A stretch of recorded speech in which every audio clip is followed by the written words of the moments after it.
పెద్దమ్మ తల్లి, మిమ్మల్ని మహిషాసురమర్దిని అనంటారు ఎందుకని? అసలు ఈ మహిషాసురుడు ఎవరు? సింహమా, మహిషి ఇంకా రంభ అనే అసురులకు జన్మించినవాడు మహిషాసురుడు.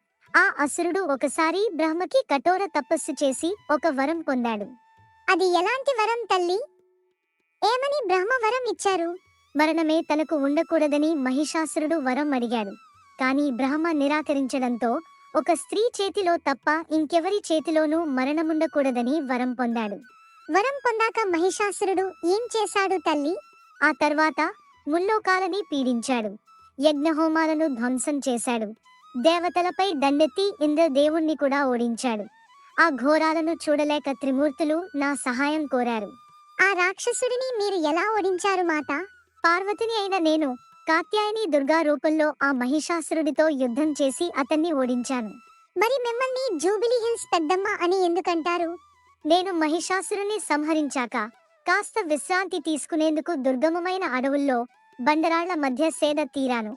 ఆ ప్రదేశాన్ని ఇప్పుడు జూబిలీ హిల్స్ అని పిలుస్తున్నారు. సబ్స్క్రైబ్ చేయొచ్చు కదా.